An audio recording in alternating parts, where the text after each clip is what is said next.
우상 숭배라는 것은 하나님에 대한 오해와 불신에서부터 시작된다라는 것을 우리는 알 필요가 있습니다. 첫 번째 인류였던 아담과 하와가 그랬습니다. 하나님은 그들을 위해서 에덴 동산을 만들어 주셨던 분이셔요. 에덴 동산의 모든 과실을 먹을 수 있도록 허락해 주셨어요. 그리고 생육하고 번성할 수 있는 복도 허락해 주셨고, 모든 것을 정복하고 다스릴 수 있는 그런 것들도 하나님 허락해 주셨어요.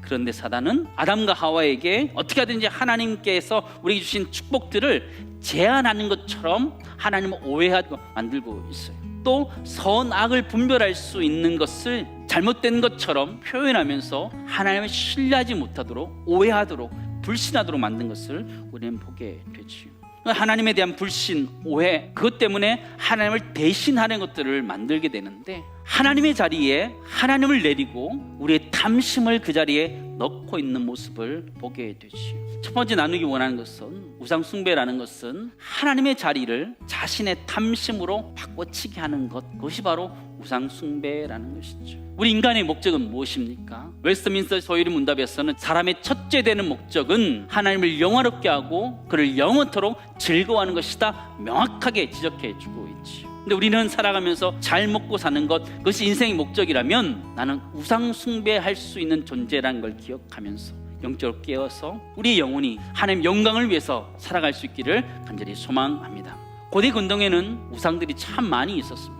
그 당시에는 바알이라는 우상이 가장 유명한 대표적인 우상이었습니다. 유목생활과 농경생활했던 그들의 우기, 건기에 적절한 순환을 형상화해서 만든 것이 바알이다, 이렇게 이야기합니다. 오직 자신들의 만족을 위해서, 현실의 만족을 위해서 했던 것이죠. 역사적 사실과 아무 상관이 없는 것이었죠. 그것이 바로 우상이라는 것이었습니다. 그러나 구약에 나타나 있는 하나님은 어떤 하나님이에요? 아브라함을 갈대아 우르로부터 꺼내셨던 하나님이셨어요. 모세를 통해서 출애굽시켰던 하나님이시고, 여호수아를 통해서 가나안에 들어가게 하셨던 하나님이시고요. 하나님은 그냥 허구 위에 세워져 있는 것이 아니라 하나님 역사 안에서 자기 백성 이스라엘 위해서 일하신 분인 줄을 믿습니다. 그 얘기는 지금도 하나님은 우리를 위해서 일해 주시는 분이다, 그 이야기를 하는 것이죠. 예수 그리스도의 탄생도 마찬가지죠. 이 땅 가운데 역사적으로 임하셨고, 그 십자가에 못 박히셨고 부활하셨고 승천하셨던 그분이 역사적인 사실 위에 근거하고 있지만, 우상숭배라는 것은 거짓에 세워져 있다는 걸 기억하면서 우리 모두가 영적인 눈을 뜰 수 있기를 주님을 축원합니다.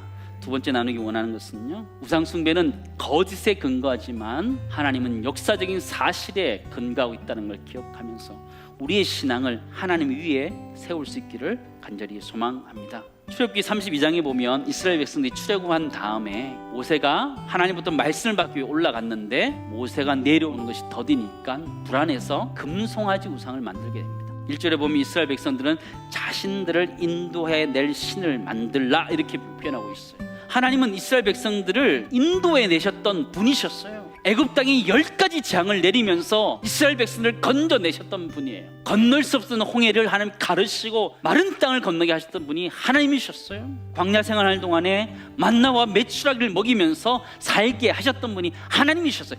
그럼에도 불구하고 그들의 눈에 보이지 않는다고 보이는 신을 달라고 말했던 것이 이스라엘 백성들이에요. 왜 그런 거죠? 내 욕심 때문에.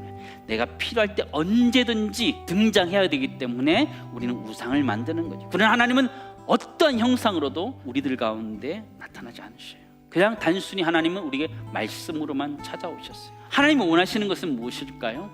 하나님의 음성을 들으라는 것이죠. 사무엘상 15장 22절 말씀 보시기 바랍니다.